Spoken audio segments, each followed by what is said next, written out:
UPSC के 4 जो static subjects अपने होते हैं, history, polity, geography and economy, these are the NCERTs that you need to do for them, and ये NCERTs are useful both for prelims and mains. कुछ NCERTs यहाँ पे ऐसी हैं जिनसे डायरेक्ट क्वेश्चंस हर साल प्रीलिम्स में आते हैं, तो let me show you. So geography के लिए ये 4 हमारी एनसीईआरटीज हैं, क्लास 11th की 2 एंड क्लास 12th की 2। क्लास 12th वाली जो है इनमें डेटा आता है, तो therefore you will have to have some current affairs का updation.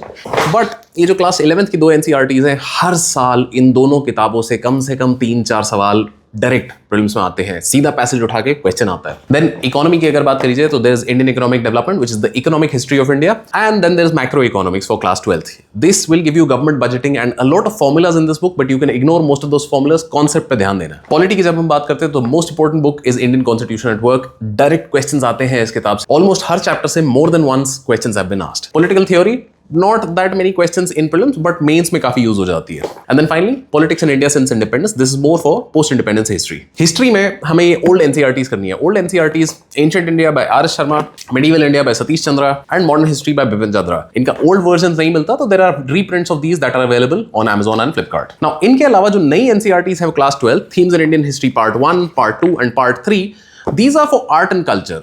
Combined with fine arts की क्लास 11th की NCERT, and you're pretty much sorted. इनसे आपका आर्ट एंड कल्चर काफी हद तक कवर हो जाएगा। So in any given year 15 to 20 questions are asked directly from these NCERTs. So get started and all the best.